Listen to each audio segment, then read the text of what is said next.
¿Qué tal, amigos? Aquí comienza De Cerca, periodismo independiente, originando desde la hermosa ciudad señora de Colombia, la ciudad de Guadalajara de Buga, en el departamento del Valle del Cauca.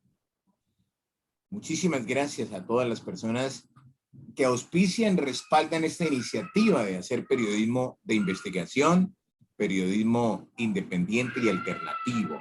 Mil y mil gracias. Los invitamos desde ya a que se unan a nuestro canal en YouTube, suscribiéndose aquí donde está la campanita. Suscríbanse para que les llegue todas las notificaciones. Muchísimas gracias también a nuestros invitados o que hacen parte del panel en esta oportunidad.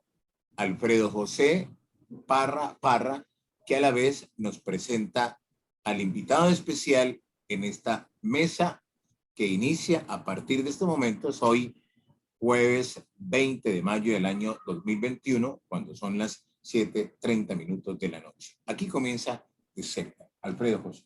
Gracias, William. Buenas noches para todos nuestros televidentes en Colombia, en Latinoamérica y en el mundo. Tengo el gusto de presentarles, ya es la tercera vez que está con nosotros, el profesor Daniel Libreros Caicedo, de la Universidad Nacional de Bogotá.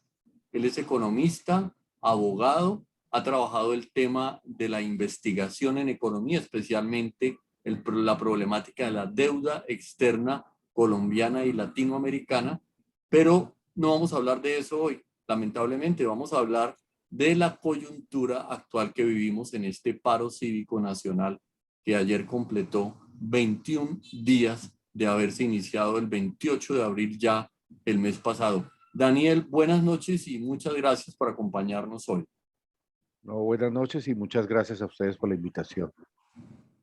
Pues justamente desde el 28, como acaba de decir Alfredo José Parra, desde el 28 de abril se han volcado a las calles un sinnúmero de personas, colombianos, habitantes, ciudadanos, campesinos, colectivos, asociaciones, agrupaciones, organizaciones no gubernamentales que se detonaron con la propuesta de la reforma tributaria, pero por decirlo de una manera análoga, una metáfora, el aceite venía calentándose desde hace tiempo. Esto venía hace mucho tiempo. ¿Cuál es el sentir, la opinión, la óptica que tiene el doctor Daniel Libreros con respecto a estos días de paro en Colombia y de manifestaciones? Bueno, en primer lugar, creo que se venía, como tú decías, larvando un descontento grandísimo en el país. La pandemia fue muy mal manejada y aumentó la pobreza. Las propias estadísticas oficiales lo reconocen. Estamos en un crecimiento de la pobreza que ya se acerca al 65% si sumamos indigencia, el desempleo, la informalidad. La plata fue directamente a los ricos, una transferencia de riqueza de lo público a lo privado, particularmente por vía de gasto público y de emisión monetaria. Y obvio que ese empobrecimiento terminó saliendo a las calles y terminó protestando de la manera en que actualmente lo vemos. De manera popular, o sea, no sectorial. Popular quiero decir donde caben todos los sectores, donde entraron los viviendistas, donde entraron los sindicalistas, los tenderos, los microempresarios. Es decir, una forma de responder muy amplia que confirmó que la gente entendió que una propuesta de castigo tributario en un país bastante empobrecido, que además mantiene una línea de continuidad con una tributación que favorece siempre a los ricos. Este es un país de gran concentración de la riqueza, el segundo o tercero en América Latina, y sin embargo después de cada tributaria se aumenta todavía más la concentración de la riqueza. La gente entendió que la tributaria, lo que cayó ayer, que fue la reforma de salud, lo que ya está anunciado como un nuevo fracaso, que eran la laboral y la pensional, también van a caer, porque eran parte de un plan de ajuste de las instituciones financieras internacionales y las calificadoras de riesgo, para que, contrayendo la capacidad de la gente, la calidad de vida de la gente, la capacidad de consumo de la gente, se obtengan unos recursos y se pague al capital financiero endeudamientos y un modelo bastante injusto. Explotó, insisto, con un gran componente popular, ha sido reprimido brutalmente, pero creo que ayer se confirmó no solo en Cali, que ha sido la ciudad más victimizada, digamos, igual ustedes allá en Buga han tenido en el corredor ese del Sena, la Panamericana, un castigo militar permanente en los barrios aledaños, ¿no? En Aures y en Palo Blanco, que ha sido denunciado hasta el cansancio a nivel nacional e internacional. Ayer también en las Américas, en Bogotá, en la Plaza de las Américas de Bogotá, que es el final de la Avenida de las Américas, igualmente, o sea que, y en la UIS en Bucaramanga también, o sea que la política de seguir reprimiendo sigue siendo la política de continuidad del gobierno, pero la gente no ha sido revertida ni está cansada, la gente sigue con sus reivindicaciones y no han podido revertir esta situación militarmente. En las últimas, perdóname, en las Sí. últimas horas, precisamente, ya preparándonos ahora cayendo la tarde, recibíamos un malestar y una denuncia del sector este es el sector suroccidental de la ciudad, salida a la altura del barrio Aures, como su merced lo indica, y uno de los denunciantes quejosos, lugareños de allí, nos advertía, mire, en estos momentos se han nuevamente subido los ánimos, se alborotaron los ánimos. Exaltado, exaltado. Exactamente, precisamente porque fueron evidenciados y descubiertos, si se puede utilizar la palabra, de dos presuntos agentes de la SIJIN metidos allí dentro de los manifestantes, y entonces lo que hizo despertar el malestar y la incomodidad y de pronto el enojo por parte de quienes están manifestando. Entonces, esto da pie, doctor Daniel, para preguntarle cuáles serán las pretensiones de infiltrar estas manifestaciones. ¿Qué tendrá esto en el fondo? ¿Por qué tienen que involucrar, intimidar, infiltrar las manifestaciones? ¿Cuál será la idea? ¿Usted qué dice? Pues yo diría porque a contramano de eso existe una gran legitimidad del paro. Incluso las encuestas que han hecho medios de comunicación tan, digamos, tan atrincherados con el establecimiento como Semana, Oficialistas, Daniel, oficialistas. oficialistas como Semana y uribistas, más que oficialistas, porque Semana se convirtió prácticamente que en un panegírico, no en un panfleto del uribismo. Eso es lo que el estamos Blue viendo. Radio, el Tiempo, Blue Radio, sí. la W. O sea, un control de los medios de comunicación muy fuerte, que esto es otro tema que No, tenemos no, que discutir, claro. digo de paso, porque prácticamente los medios de comunicación se volvieron una bitácora del ejército. Prácticamente es el ejército y el gobierno el que les dice qué es lo que hay que decir y lo que le transmiten a la gente es una desinformación, por eso estos programas son tan importantes, una desinformación recurrente que obviamente no aclara la situación, la confunde más. Entonces, en medio de toda esa comunicación controlada, pero a pesar de ello tienen que reconocer que el paro tiene una legitimidad de 70 y pico %, es decir, las 2/3 partes de la población avalan el paro, los jóvenes sobre todo avalan mucho el paro, las mujeres las hemos visto en primera línea, en resistencia, en todo este periodo del paro. Entonces, el paro tiene una gran legitimidad. Esta forma de infiltrarlos, que ya lo hemos visto en Chile, que lo hemos visto en otros países, es utilizar gente de la policía que se coloca de civil, que quema, que parte vitrinas y tal, que forma unas refriegas para que entre la policía y entonces diga que eso es una manifestación de vándalos, la tratan de ilegitimar, tratan de quitarle toda esa corriente favorable, que dicho de paso también se me olvidó decirlo ahora, se expresan los cacerolazos, y entonces terminan diciendo que son unos vándalos y tratar de legitimar, y al otro día volvemos al círculo vicioso que los medios de comunicación que sí que son vándalos y tal. Entonces el propósito es destruir la legitimidad y tratar de hacerlo aparecer como un acto de violentos, cuando realmente lo que hemos visto en las marchas del país son manifestaciones de artistas, de saltimbanquis, pintan los barrios, cantan folclore, en el caso acá de Cali, por ejemplo, que lo he visto en persona, de la música del Caribe, de la música del Pacífico, bueno, también del Caribe, pero sobre todo el Pacífico, la marimba, en fin, todo esto que es como alegría y son atacados inmisericordiamente por un régimen que no tiene sino una salida militar. Es decir, que no tiene otra salida sino agredir a la población y decir que son vándalos. Creo que eso es lo que explica tu pregunta, William.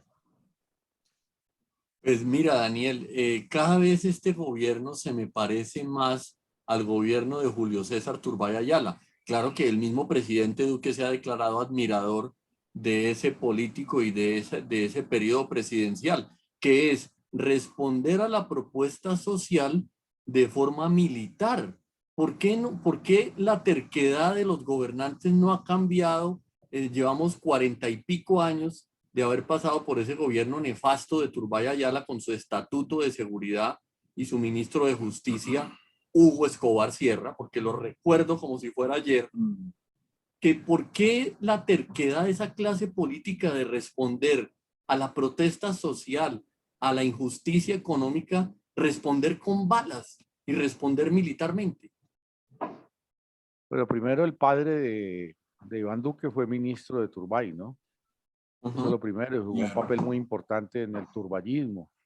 Segundo, estoy de acuerdo con Álvaro Leiva, que en estos días sacó un video diciendo Duque en 15 días de represión ha colocado más muertos, más heridos, más desaparecidos que lo que se hizo en 60 años de estado de sitio.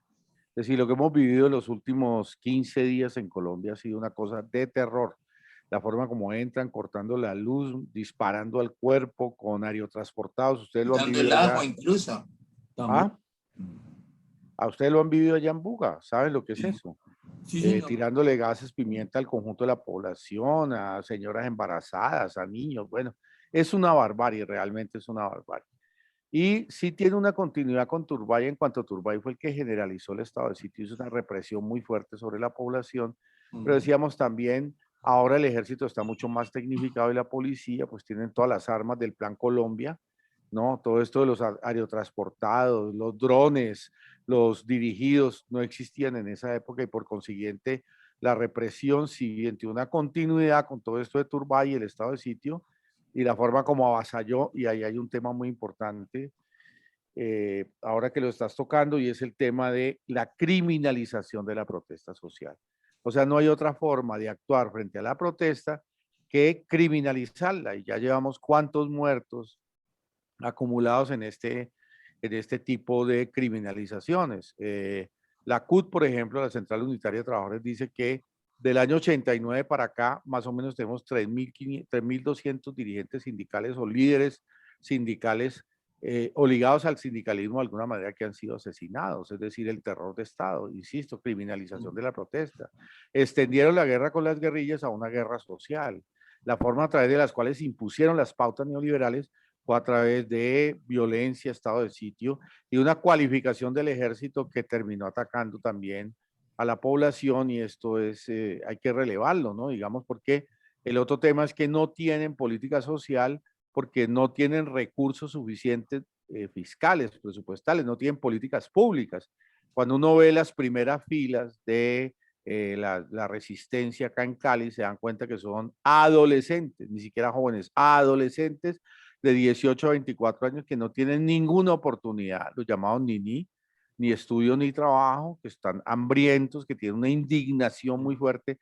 No es un público universitario estudiantil como ocurría antes, es abajo de lo estudiantil, adolescentes que no han tenido ninguna oportunidad. Entonces, esa ausencia de política social que mucho tiene que ver con un modelo extractivista que le permite a las multinacionales llevarse las ganancias, invierten, pero sacan más que lo que ganan, que hay una generalización de la corrupción enorme, un sistema clientelar que se reproduce por vía corrupción, pues termina produciendo una incapacidad del Estado. El Estado se queda sin recursos para poder pagar una política social. Es decir, la represión tiene que ver con ausencia de política social, con la incapacidad del Estado de resolverle los problemas mínimos de calidad de vida a la gente. Entonces, cuando tú no tienes para resolver los problemas mínimos, tienes que reprimir, declarar estado de sitio y asesinar. Creo que en eso hay continuidad en lo que tú anotas en varias décadas en Colombia sobre este tema. Hay dos interrogantes para colocarlos en la mesa y que usted nos los pueda ayudar a discernir, a dirimir. Y uno, ¿será que ese afán del Estado, del gobierno colombiano de colocar en la orilla del abismo y casi con la intención de tirarlo al vacío el derecho a la protesta, será que ese afán es precisamente buscando una declaratoria de conmoción interior? Y la otra es, lo dijo Nelson Mandela en su momento, que entre más fuerzas y entre más armas muestra el gobierno, más débil es. ¿Será que ese poderío que quieren demostrar ante el mundo, incluso ante los ojos del mundo, utilizando armas, no solamente gases lacrimógenos, sino aturdidoras, y todo lo que se ha venido desencadenando allí es una muestra de que el gobierno está débil frente a los mecanismos de participación ciudadana. Claro, totalmente. Y que más aún, que las instituciones están absolutamente legitimadas. Porque el Congreso de la República, ¿quién cree en el Congreso de la República? O sea, ¿quién cree que de verdad el Congreso representa a los colombianos y a las colombianas? Ayer se cayó la reforma de la salud que si no hubiera sido por las movilizaciones, eso ya estaba preparado, ya tenían los acuerdos entre los partidos para pasar semejante reforma que permitía una concentración de los grupos financieros mayor sobre sobre la salud y digamos volverlo todavía más negocio y más mercado, destruir todavía más lo poco que queda de red de hospitales públicos, igual con la tributaria, igual la pensional se pensaba lo mismo, es decir, el Congreso sirve para legitimar una política que está en contravía de las necesidades de la gente y la gente lo está entendiendo. Hay una fractura cada vez mayor, un bache, un abismo entre lo que hacen las instituciones y lo que la gente quiere en la calle y lo que la gente empezó a organizar en la calle. Efectivamente, lo que decía Mandela, es débil, o sea, su militarismo fuerte se explica por su debilidad como Estado, por su incapacidad de responder a las necesidades de la población, por su incapacidad de garantizar efectivamente participación, por su manejo y reproducción clientelar y de negocios privados, que lo aleja de la posibilidad, insisto, de resolver los problemas de la gente. Pero súmale a eso el fiscal, que la única, digamos, virtud es que es amigo personal del presidente. La procuradora, creo que lo vimos la vez pasada, fue ministra de Justicia que baleó la cárcel de La Picota en Bogotá, cuando los presos lo único que querían era temas humanitarios cuando se destapó el COVID y los valió 23 muertos y después la eligieron estos mismos como César Gaviria que ahora dicen que se oponen y todo lo demás a la forma como ataca al Ministerio de Defensa y uno los ve declarando supuestamente contra los mismos por los cuales ellos votaron. Gaviria votó por Duque, llamó a votar públicamente por Duque. Gaviria votó, o el Partido Liberal y el Partido Conservador y la U y todos votaron, digamos que están pegados al establecimiento, ¿no? Votaron. Y le abrió la brecha al neoliberalismo, Gaviria, digamos. Ah, no, pues Gaviria es como con Rudolf Homer, ¿recuerdas? Sí. Digamos, los voceros, el soporte institucional del neoliberalismo. Entonces, ahora salen a decir que el ministro de Defensa, pero ellos votaron, las bancadas de ellos votaron por la procuradora, por el fiscal. O sea, ellos son cómplices de un manejo presidencial de unas instituciones que ya no sirven y que obligan a que la gente empiece a pensar en la posibilidad de una institucionalidad alternativa que empieza a crearse en la calle, en asambleas populares y demás, y que empieza a discutir una política social diferente a la que la debilidad del Estado no da. Ahora, si van a conmoción o no van a conmoción, puede ser que vayan a conmoción, pero yo te digo, la situación que yo he visto acá en Cali, sin conmoción, estamos prácticamente en un estado de sitio total, entran militarizando, baleando, ustedes lo vieron en Buga, o sea, está el ejército con las manos totalmente libres para hacer impunemente lo que se le antoje como mecanismo de represión social. Sí, ya incluso por ahí dijeron que ¿Aló? en las últimas, ya por ahí incluso en las últimas horas, la Fiscalía General de la Nación mencionó a Buga, donde presuntamente fueron capturadas 24 personas, además de Cali, que dice la Fiscalía General de la Nación que se ven seriamente involucradas en pertenecer a disidencias de las FARC, dicen ellos, y que están, pero dice la Fiscalía, y eso fue lo que acabó ahora de salir. Les lo mismo pedimos que dijo, a los televidentes que no le crean a la Fiscalía ni al Fiscal General de la Nación. Muchas gracias. Lo mismo que salió el señor Fernando Murillo, el mayor general Fernando Murillo, comandante de la SIJIN en el departamento del Valle del Cauca, que indicaba que para el caso de Guadalajara de Buga se habían presentado o registrado hechos vandálicos y saqueos y en cierta el centro de la ciudad. En el centro de la ciudad, y que eso no justificaba la intervención del ESMAD y de la policía cuando eso no fue verdad. Nunca sucedió eso. Los muchachos serán lo que sean, pero nunca se han registrado en Buga saqueos ni acciones vandálicas. No. Perdón, Daniel, ¿tú cómo interpretas la renuncia del comandante de la policía de la ciudad de Cali? ¿Será que le pidieron y se negó alguna de esas órdenes de exterminio o de genocidio sobre población joven en los bloqueos? No, yo lo que creo es que está pesando ya mucho la presión internacional. Hoy New York Times, la prensa internacional, le están diciendo, Human Rights salió diciendo hoy, o sea, Vivanco salió diciendo que a la Cámara de Estados Unidos que no le volvieran a vender armas a la policía. Ha rodado un video donde una madre de primera línea en el Portal de las Américas en Bogotá se enfrenta con el ESMAD, es decir, la ilegitimación que tiene en este momento en el exterior el gobierno de Duque es tal que incluso la canciller amagó, la anterior, pues Claudia Blum, amagó con el cuento de que ella iba a resolver eso y que iba a mejorar la imagen, ¿no? Y resulta que le salió al revés y renunció y lo que hicieron fue colocar a la vicepresidente de canciller y eso tampoco va a resolver mayor cosa. Es decir, Bueno, se caiga por allá, ¿no? No, eso es un error. ellos intentan hacer un acuerdo por arriba para tratar de dejar a la gente abajo estigmatizada y decir que hay un pacto institucional y que este país va a salir adelante, pero eso es muy frágil porque las coordenadas de un pacto por arriba ya están desbordadas por lo que la gente hizo en la calle. A propósito del tema internacional, Alfredo José Parra, Las doctor marchas Daniel fin de Librero semana. y usted. No, pero tengo una inquietud. ¿Es determinante que Biden sea el presidente de los Estados Unidos y no haya quedado por fortuna la reelección de Donald J. Trump? Claro. Sí, y digamos que para efectos de la gobernabilidad en Colombia sí, porque además ellos cometieron el error de que fueron a Florida a hacer campaña directa por Trump. Y eso de alguna manera los ha afectado. Obvio que se utiliza un lenguaje diplomático, pero los está afectando muchísimo en las relaciones bilaterales. De hecho, ayer el encargado para América Latina, no sé si lo vieron a ustedes, un tipo Nichols, terminó diciendo que sí, que apoyaban a Duque y tal, pero que debía implementar los acuerdos de paz, lo cual es algo Sí. así como te apoyo, pero no te apoyo, o sea, te apoyo, pero ¿qué va a pasar con las fumigaciones, con glifosato? ¿Qué va a pasar con los incumplimientos de los recursos que se dieron para los planes territoriales? Es decir, de alguna manera lo coloca en un terreno complicado, no se puede, si tú lo lees con más orfebrería, ahí hay una tensión diplomática más que un reconocimiento, así lo hayan presentado de otra manera los medios masivos de comunicación. Y temas, claro, Biden lo que está haciendo es tratar de colocarse como salvador.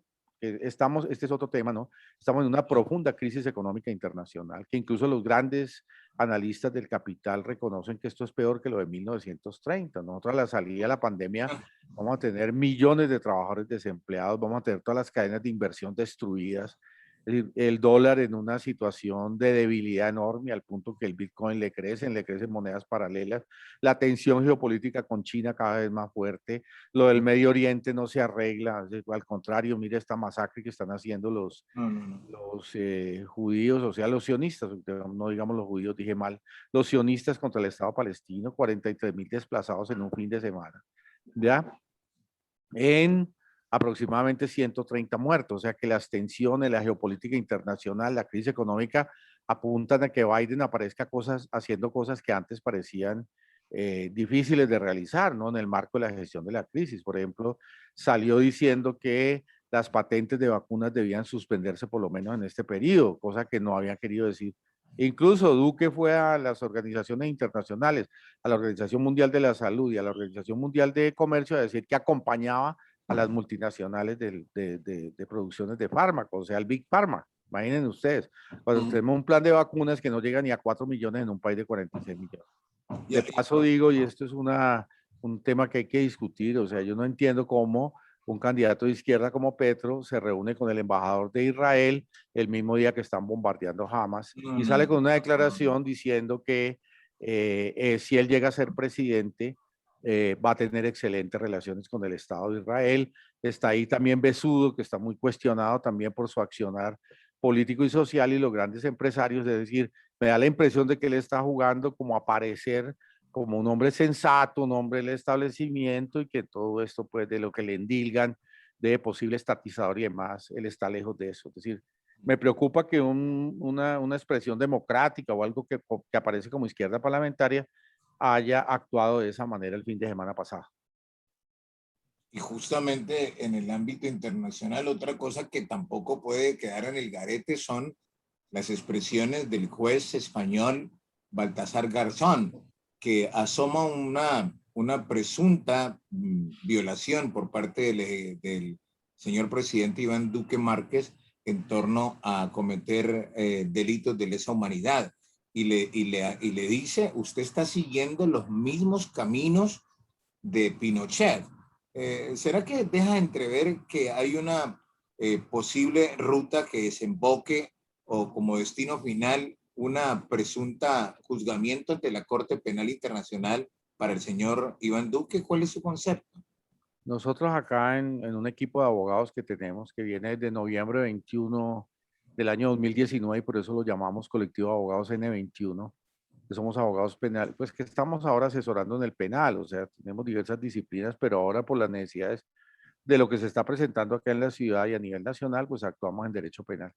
E hicimos una demanda ante la Corte Penal Internacional a Duque, a Zapateiro y al alcalde de Bogotá, al alcalde de Cali, a la gobernadora por omisión, porque ellos le entregaron el control del orden público del Valle y de Cali a Zapateiro, cuando incluso constitucionalmente los alcaldes deben ser responsables. Me imagino que ustedes tienen la misma discusión allá en Buga. Claro, Los por alcaldes supuesto. deben ser responsables del orden público y ellos aceptaron la tesis de la asistencia militar. Incluso le estamos pidiendo acá que saque un acto administrativo que revoque el reconocimiento de la asistencia militar. Es que incluso Jorge Iván trajo aquí al ministro de Defensa, Zapateiro, ¿ya? O sea, que ellos quedaron con las manos libres para hacer todo lo que desafortunadamente apareció en la ciudad a partir del 28 en la noche, 28, 29 en la noche. Entonces, eso se está activando. Creo que Garzón tiene razón y recuerda que él es fundador del caso ese famoso de Pinochet, cuando involucró la tesis de que Pinochet en ese momento estaba en Inglaterra, involucró la tesis de lesa humanidad como principio universal independiente de la territorialidad donde estuviera, que dio inicio después a la Corte Penal Internacional. Había un problema jurídico en Colombia y es que no se puede juzgar a un presidente o en general alta corte. Primero tiene que ser ante el Consejo, la Comisión del Consejo, del Congreso, perdón, que sabemos que eso no sirve absolutamente para nada, pues decirlo en términos coloquiales. Pero segundo, que acudir a la Corte Penal Internacional debe ser en una figura que el derecho llama subsidiariedad. Subsidiariedad quiere decir que primero tienes que agotar el trámite en los tribunales internos, o sea, hasta llegar a las altas cortes, a la Suprema en este caso, que sería la que debiéramos acudir por vía justicia, Corte Suprema, Sala Penal, pero hay excepciones estatutarias que las estuvimos viendo porque cosas como las que se vieron aquí en Cali, como ya hemos hablado, pues bombardeos allá en Buga, lo que hemos presenciado a nivel nacional, lo de ayer en Bogotá, ¿no? Cosas de criminalización de la protesta social de esa manera apuntan a violaciones de lesa humanidad y se podría saltar esa exigencia de la subsidiariedad y entrar directamente a la Corte Penal Internacional. Creo que Garzón tiene razón y es digamos, un camino que estamos explorando para tratar además de colocar en la opinión internacional, es decir, no solo en lo jurídico, porque también lo jurídico debe acompañarse de lo político, ¿no es cierto? O sea, la denuncia ante el movimiento democrático, ante los estados del mundo y demás, ante Naciones Unidas, que se están violando pues los puntos mínimos de convivencia de lo que debe ser la relación del Estado con sus ciudadanos y que por consiguiente se cometieron delitos de lesa humanidad. Él le dijo a Patricia, Ángela Patricia Yaniot, Janiot, sí. dijo que él no era ningún títere y le pidió que lo respetara. Como quien dice, en últimas, él se va de confeso diciendo, tiene que recaer sobre mí toda la responsabilidad porque nadie me maneja y no soy títere de nadie. Sin embargo, tangencialmente no compromete también al expresidente Álvaro Uribe en el tema de que haya una decisión por parte de la Corte Penal Internacional. En este caso concreto de lo que está pasando hoy día, no, pero Uribe tiene un problema y es todo lo que sabemos de las demandas de Iván Cepeda y en general lo que está atravesado por la Corte, ¿ya? Que desafortunadamente la Corte Suprema, a pesar de que tenía todos los mecanismos para seguirlo judicializando, ¿ya? Lo soltó pues por la presión, me imagino que es por la presión tan fuerte del Centro Democrático y de todos estos sectores Ustedes tienen allá un personaje paradigmático, ¿no? Que es la señora Cabal, pues por la Cabal y por todo esto del Centro Democrático, ¿no? Muy dulce el ingenio. Entonces, Pero ella está en Bogotá, pero su pero familia, es bugueña, ¿no? Es Claro. bugueña. Una cosa muy interesante es la mamá de la Gurizati, ¿no? Hay de unas declaraciones muy interesantes, doña Tulia, sí, la mamá de Tulita, Claudia Gurizati a favor del paro y mostrando pues Lo todas hemos visto por ahí en las las calles. tropelías que se cometieron. Bueno, pero el cuento es que él tiene otra puerta de entrada, que es el tema de los falsos positivos, que es el tema de lo que está pendiente en la Suprema, que es el tema de si lo suelta nuevamente la justicia ordinaria y vuelve a la Suprema, y eso ameritaría también caer en la Corte Penal Internacional por esa vía. Ahora, lo otro es que él colocó unos trinos, en esto tiene razón, digamos allá ahora con Duque, donde prácticamente llamó al ejército a que disparara a la gente, ¿no? Y un tipo de que hasta al ejército y a la Policía y a la Nacional. policía, correcto. Mm. Entonces, eso que hasta se lo quitó Twitter. Twitter le quitó ese Sí, mensaje. pero temporalmente, desafortunadamente, Temporalmente, sí, fue algo claro. Ese es definitivo. otro Sí. problema que debemos discutir algún día. Sería un problema muy bonito y es que hoy el grueso de la comunicación que se hace por Twitter, Facebook, lo que estamos haciendo aquí ahora con Internet y demás, Mm. lo controlan los grandes capitales privados.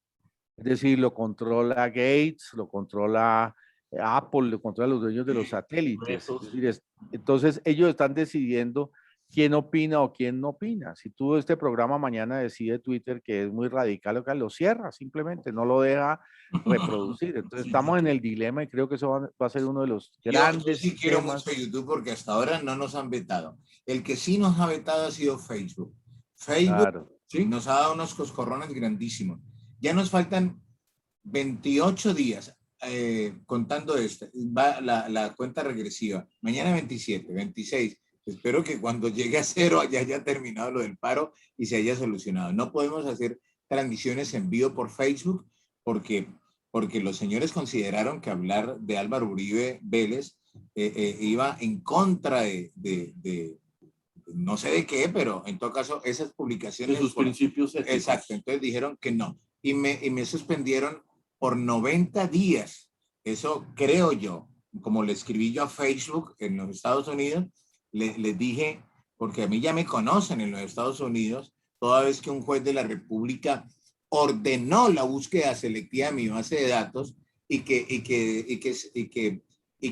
se ordenara también quiénes eran los que me escribían o mis fuentes y le pidieron a Facebook que les entregara la contraseña y mis contactos. Por fortuna Facebook le dijo que no, que ellos no iban a hacer. No, A pues, entregar tus datos. Pero lo que sí está haciendo Facebook con respecto a De Cerca y a este periodista es una rayante violación de la libertad de prensa y de la libertad de expresión, sí, porque censura. me Se llama eso. censuraron, me dijeron, no, usted Claro, no puede mira. hablar nada en contra de Uribe, ni mostrar imágenes del paro, ni nada de eso, y tenga para que lleve. Me sancionaron 90 días.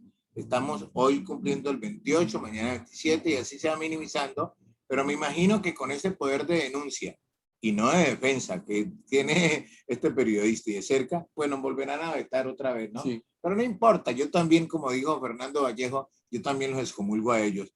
Tenemos, tenemos los canales abiertos de YouTube y del Twitter, donde tenemos muchísimos amigos que precisamente tienen esa misma línea de comportamiento. Alfredo. Pero mira que eso de lo virtual es muy importante, no solo por el tema de opinión que estamos viendo ahora.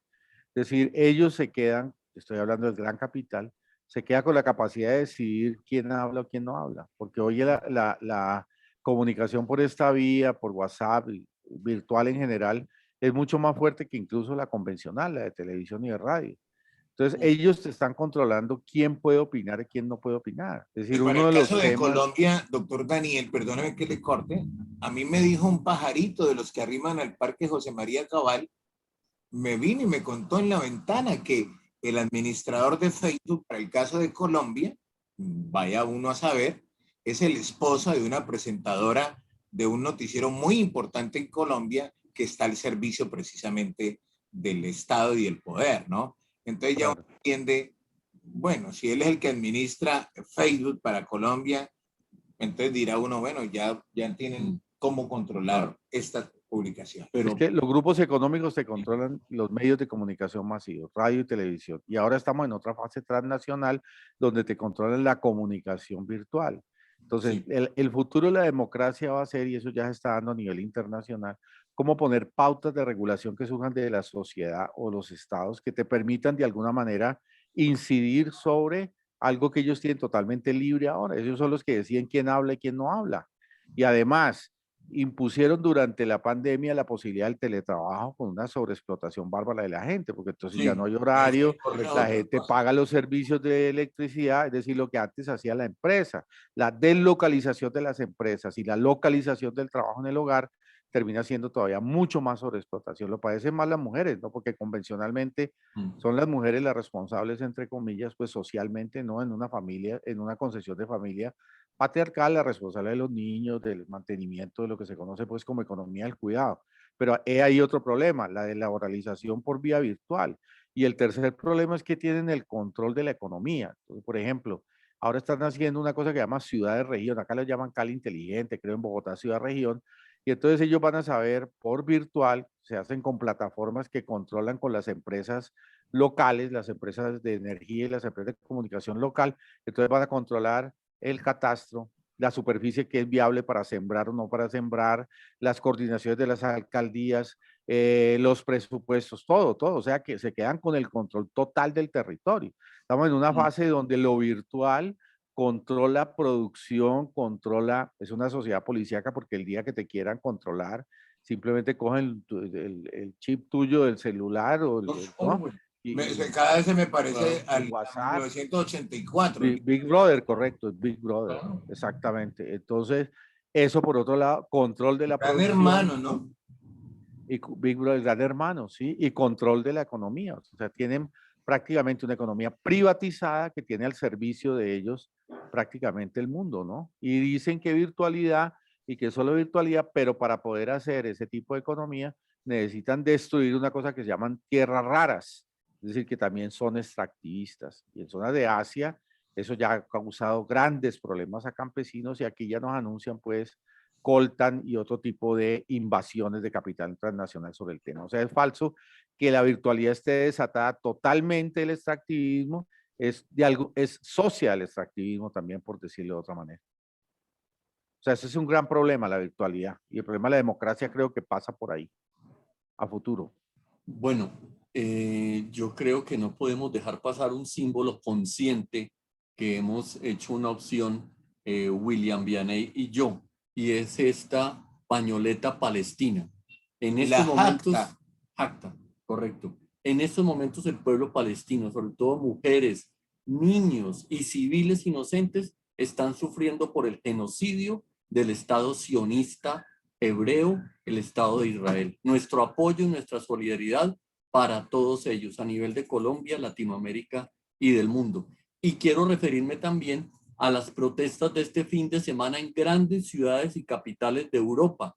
No sé si está circulando por internet para que estemos pendientes de eso. No solamente en favor de Colombia, de lo que estamos viviendo, de la población civil y la condena del genocidio a los jóvenes, sino también en favor del pueblo palestino y de su independencia para que sean independientes como Estado y tengan autonomía como Estado. Justamente mire todos los efectos que ha producido esa idea de Theodore Herzl en torno al tema del sionismo, ¿no? Tanto así que han cobrado miles y miles y miles de personas asesinadas inocentemente en algo que podría, en cierta forma, proporcionalmente, lógicamente, tener un símil con nuestra nación. Como el Estado de Israel, a propósito, desemboca toda su furia y todo su potencial armamentista contra un pueblo que ni siquiera tiene ejército, salvo el caso del grupo Hamas, que se ha tomado la tarea de defender a propósito al pueblo palestino. Algo que tangencialmente se parece a lo vivido aquí en Colombia, que llevamos más de 50 años de un conflicto interno y ahora más que nunca en el escenario se está viviendo no una guerra civil, porque esto no es una guerra, esto es un genocidio.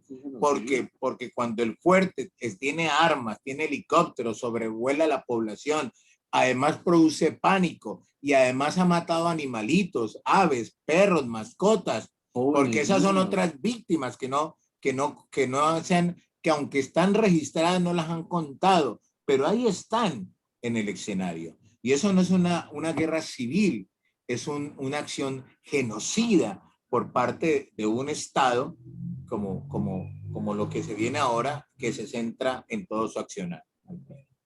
No, ya el tiempo como que nos está jugando una mala pasada, William y Daniel, entonces sería un cierre final, Daniel, muy breve para sintetizar lo que hemos conversado en este programa.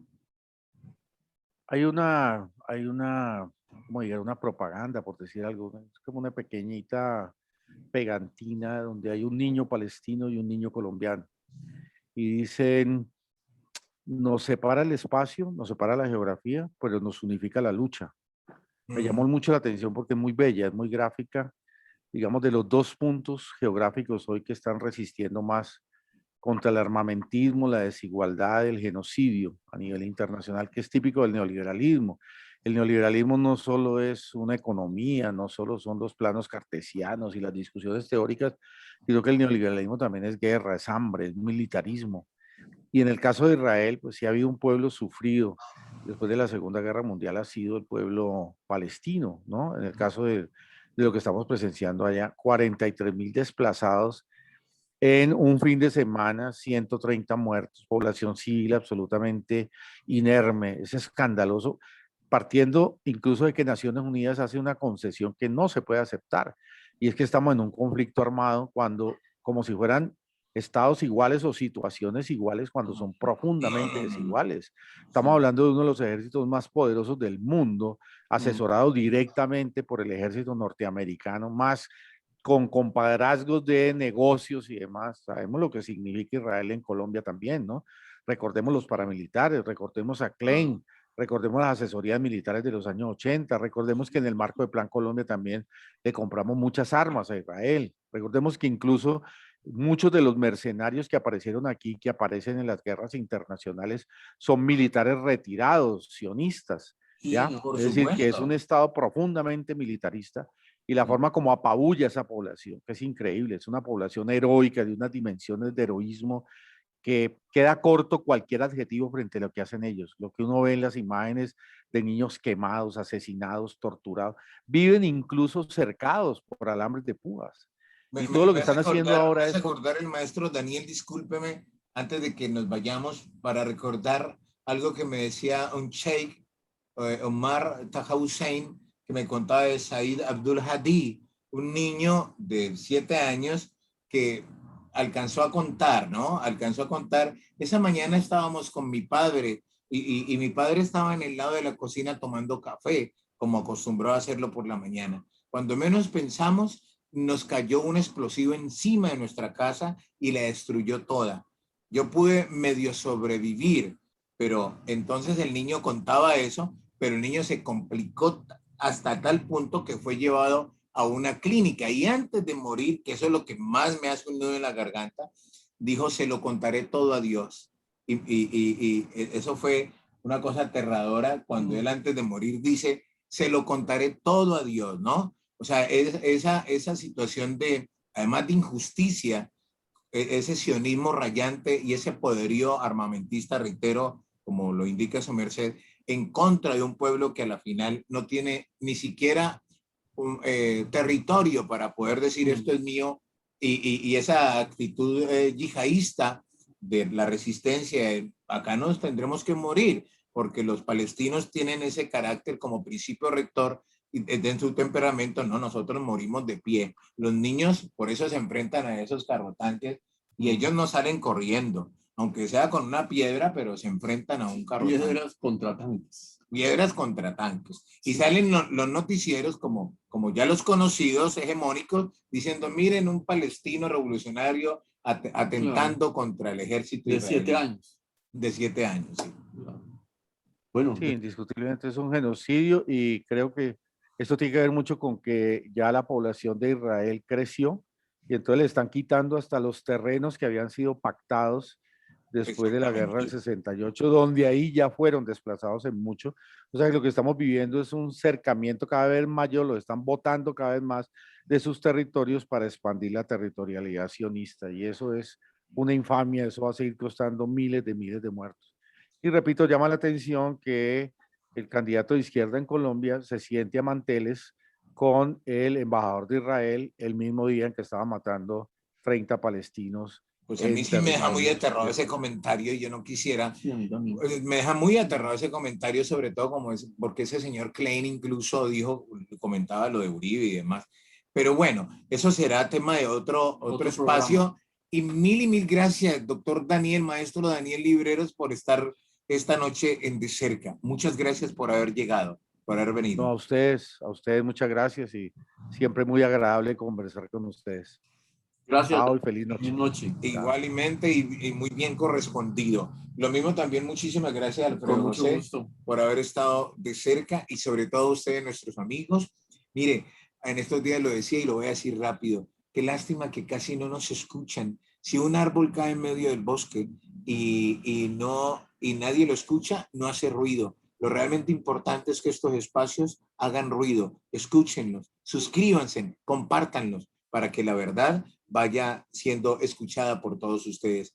A nuestros amigos que nos acompañan en De Cerca, mil gracias. Somos De Cerca, periodismo Bueno, independiente. Chao. muchas gracias nuevamente y un gran abrazo. Pues. Igual, Gracias, Daniel. Feliz chao. noche.